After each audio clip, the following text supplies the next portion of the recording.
Maximum இந்த video பார்க்குறவங்க என்னோட ரீல் பார்த்துட்டு தான் வந்திருப்பீங்க. உங்களுக்கு பேசிக்காக ஒரு ஐடியா இருக்கும் எக்கோ சேம்பர்னா என்னென்னு. இல்லாதவங்களுக்கு நான் ஒரு சின்ன எக்ஸ்ப்ளனேஷன் கொடுத்துட்றேன். எக்கோ சேம்பர் அப்படின்னா எக்கோன்றது சொன்னதே திரும்பி திருப்பி கேட்குறது. சேம்பர் அப்படின்னா ஒரு க்ளோஸ்டு ஸ்பேஸில் இருக்கிற ஒரு கண்டெய்னர் மாதிரின்னு வச்சுக்கோங்க. இப்போது எக்கோ சேம்பர் அப்படின்றது நீங்கள் சொல்கிறது ஒரே ஒரு ஸ்பேஸ்க்குள்ளே திருப்பி திருப்பி உங்களுக்கே கேட்குறது. ஒரே மாதிரியான ஒப்பீனியன் பிலீஃப் மட்டும் திரும்ப திரும்ப உங்களுக்கு கேட்குற சிச்சுவேஷனில் நீங்கள் இருக்கீங்கன்னா அது ஒரு எக்கோ சேம்பர். சிம்பிளாக எல்லாருக்கும் சொல்லணும்னு வச்சுக்கோங்களேன். எல்லாருமே ஆலினால் அழகுராஜா படம் பார்த்துருப்பீங்க. அதில் ஹீரோயின் வந்து பேர் என்னது டக்குன்னு காஜல் அகர்வால். அதில் வந்து அவங்க ஒரு சிங்கராக இருப்பாங்க. பட் அவங்க நல்லா பாடுவாங்களான்னு கேட்டால் கிடையாது. ஆனால் அவங்க சுற்றி இருக்கிற எல்லாருமே அவங்க ஃபேமிலி கூட வேலை பார்க்குறவங்க ஆமாம் நீங்கள் சிங்கர் தான், நல்லா பாடுறீங்க நல்லா பண்ணுறீங்க அப்படின்னு சொல்லிட்டு இருப்பாங்க. ஸோ அதில் காஜல் அகர்வால் இருக்கிற சிச்சுவேஷன் ஒரு எக்கோ சேம்பர். அம்மா இளையராஜா ஹிட்ஸ் வால்யூம் 4ல தாமோதரன் சாரிமா சித்ரா தேவி பிரியாவின் இளையராஜா ஹிட்ஸ் வால்யூம் 4ல ஒரு சாங் ஒன்று சேர்க்க வேண்டியிருக்குமா? அதாவது நம்ம பண்ணுறது தான் கரெக்டு, நம்ம தப்பே பண்ணலன்ற அளவு நம்மளை சுற்றி இருக்க எல்லாரும் நம்மளை நம்ப வைப்பாங்க. ஆனால் கார்த்தி வந்து வேலிடான ரீசன்ஸ் போய் எடுத்து சொன்னாலுமே அதை அவங்க உள்ள எடுத்துக்கிற சிச்சுவேஷனில் இருக்க மாட்டாங்க. சேம் தான் அந்த டிஜிட்டல் மீடியாவில் சோஷியல் மீடியாலையுமே. நீங்கள் எதை பிலீவ் பண்ணுறீங்களோ எதை நம்புறீங்களோ அதுக்கேற்ற மாதிரி கண்டென்ட் ரீல்ஸு நியூஸ் மட்டும்தான் உங்களை தேடி வரும். அதாவது சுற்றி இருக்க அவ்வளோ பெரிய வேர்ல்டில் நம்ம அந்த சின்ன நம்ம பார்க்குறத மட்டும்தான் அதுதான் ரியாலிட்டின்னு நம்பிட்டு இருப்போம். இதனால என்னப்பா ப்ராப்ளம் அப்படின்னு நீங்கள் கேட்கலாம். அதாவது உங்கள் பிடிச்ச விஷயங்களை தான் நீங்கள் பார்த்துட்டு இருக்கீங்கன்னே வச்சுக்குவோம். ஆனால் இதில் சம்மந்தமே இல்லாத ஒருத்தர் அவரோட ப்ரொப்பகெண்டாவை உங்களுக்குள்ளே ஆட் பண்ண முடியும். ப்ரொப்பகெண்டா அப்படின்னா என்னன்னு கேட்குறீங்க. உங்களுக்கு பிடிச்ச விஷயத்தை வச்சு, அதாவது உங்களுக்கு கம்ஃபர்ட்டாக இருக்கிற ஒரு விஷயத்தை வச்சு அவங்க என்ன நீங்கள் நம்பணும்னு நினைக்கிறாங்களோ அந்த விஷயத்தை உங்களை நம்ப வைப்பாங்க. சிம்பிளாக ஒரு எக்ஸாம்பிள் சொல்கிறேன். நீங்கள் வந்து ஹாஸ்பிட்டல் சம்மந்தமான ரீல்ஸாக பார்த்துட்டு இருக்கீங்கன்னு வச்சுக்கோங்க. அதில் வந்து ஒரு பேஷண்ட் ரிவ்யூ வருது. நான் 7 வருஷமாக ரொம்ப கஷ்டப்பட்டுட்டு இருக்கேன், இந்த நோய் யாராலையுமே குணப்படுத்தவே முடியல, நான் போகாத ஹாஸ்பிட்டலே கிடையாது, ஆனால் கடைசி இந்த ஹாஸ்பிட்டல் வந்து எனக்கு இப்போ சரியாயிடுச்சு, நான் உட்காந்துருக்கேன் அப்படின்னு சொல்லிட்டு பெட்ல படுத்துக்கிட்டே பேசுவாங்க. நாட் ஓன்லி ஃபார் ஹாஸ்பிட்டல், ஒரு ரிலீஜியஸ் ரீலாவும் இருக்கலாம், இல்லை ஒரு ஜோசியர் ரீலா கூட இருக்கலாம்.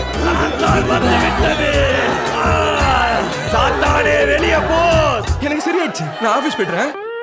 ஆக்சுவலாக அந்த கண்டென்ட்டை பார்க்குறவன் ஆல்ரெடி அந்த பிலீஃபில் கொஞ்சம் ஸ்ட்ராங்காக தான் இருப்பான். அதாவது அதை தவிர வேறு எதுவும் உண்மை இல்லைன்ற பிலீஃபில் இருப்பான். இப்போ இந்த மாதிரி இதெல்லாம் பார்த்தோன்னே நம்ம பண்ணுறதான் கரெக்டு அப்படின்ற ஒரு தாட்டுக்கு வந்துடுவான். இப்போ நீங்கள் என்னை பார்த்து கேட்கலாம், இல்லை நீ போய் சொல்கிற அப்படின்னு சொல்லலாம். ஆக்சுவலாக நான் 4 வருஷமாக வீடியோ எடிட்டிங் பண்ணிட்டு இருக்கேன். இந்த மாதிரி ரீலாக நானே நிறைய எடிட் பண்ணி கொடுத்துருக்கேன். ஸோ அதெல்லாம் வச்சு தான் சொல்கிறேன். பட் இதெல்லாம் போய் நான் ஃப்ரெண்ட்ஸ் கிட்ட சொன்னால் நோய் என்ன நீ பைத்தியக்காரனவே நினச்சிருக்கிறல்ல நீ.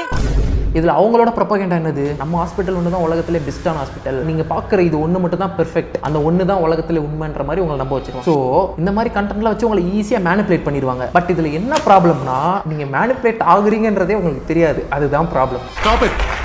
ஒட்டுமொத்த டாக்டர்ஸையும் அக்யூஸ் பண்ற மாதிரி உங்க பதில் இருக்குன்னு நான் நினைக்கிறேன். எல்லா டாக்டர்ஸும் மோசமானவங்கன்றதா உங்க கருத்தா? நிச்சயமா இல்ல டாக்டர். 100 நல்ல டாக்டர்கள் இருக்கிற மத்தியில மருத்துவத்தை வியாபாரமா மட்டுமே பண்ற ஒரு சில 10 டாக்டர்கள் இருக்கதான் செய்யறாங்க. அவங்களுக்கு என்னுடைய பதில் கோபத்தை தான் வரவழைக்கும்.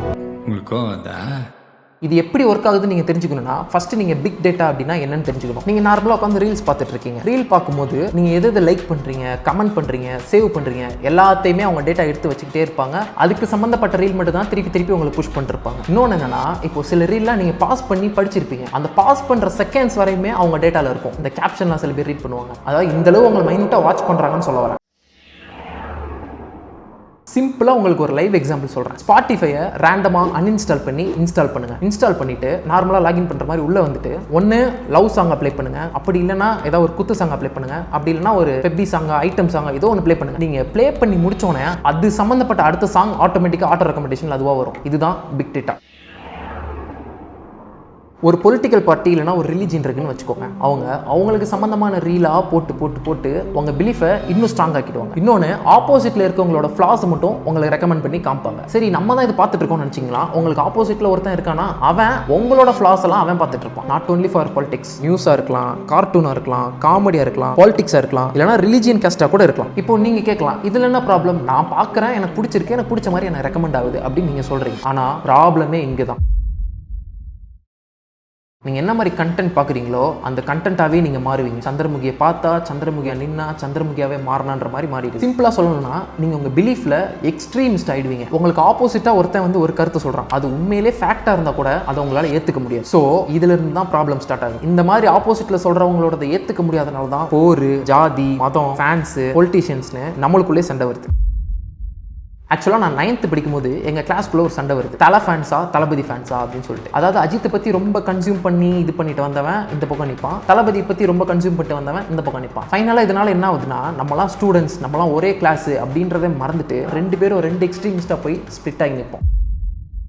இப்போ ரீசெண்டாக நடந்து முடிஞ்சதை வச்சு நான் ஒரு எக்ஸாம்பிள் சொல்கிறேன். நீங்கள் ஒரு நியூஸ் பேப்பரோ இல்லை நியூஸ் சேனலோ பார்க்குறீங்க. கண்டினியூஸாக உங்கள் வீட்டில் டெய்லி அந்த ஒரு நியூஸ் சேனல் தான் ஓடும், இல்லைனா அந்த ஒரே ஒரு நியூஸ் பேப்பர் தான் படிப்பீங்க. ஆனால் அந்த சேனல் ஒரு பொலிட்டிஷியனோட கண்ட்ரோலில் இருக்குது, அது உங்களுக்கு தெரியாதுன்னு வச்சுக்கலாம். அதே நியூஸ் பேப்பர் தான் டெய்லி படிக்கிறீங்க, அதே நியூஸை தான் கன்சியூம் பண்ணுறீங்க. இந்த கட்சி தான் ஜெயிக்க போகுதுன்னு ரொம்ப ஸ்ட்ராங்காக நம்புறீங்க, இல்லைனா இன்னொரு கட்சி தோக்க போகுதுன்னு ரொம்ப ஸ்ட்ராங்காக நம்புறீங்க. ஆனால் ரியாலிட்டியில் அது அப்படியே சேஞ்ச் ஆகி வேற மாதிரி நடக்குதுன்னு வச்சுக்கலாம். அந்த சேஞ்சை உங்களால் ஏற்றுக்கவே முடியாது. உடனே நீங்கள் அது சம்பந்தமான ரீலு, மீம், போஸ்ட்னு சொல்லிட்டு அதை எடுத்து உங்கள் ஸ்டோரி ஸ்டேட்டஸ்னு வைக்க ஆரம்பிங்க. ஏன்னா நான் சொன்ன மாதிரி அந்த ஆப்போசிட் கருத்தை உங்களால் உள்ள எடுத்துக்க கூட முடியாது. அந்த அளவு நீங்கள் மேனிபுலேட் ஆகிருப்பீங்க.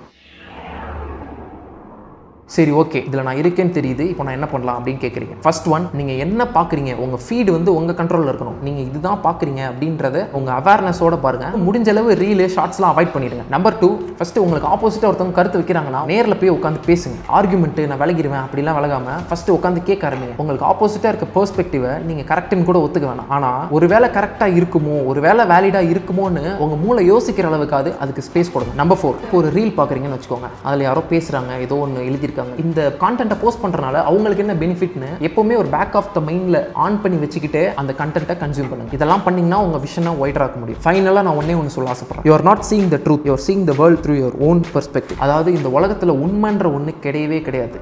நீங்க எதை பாக்குறீங்களோ அதை நீங்க உண்மையா நினைக்கிறீங்க. என் சொல்லுங்களா போன தூக்கி போடுங்கடா.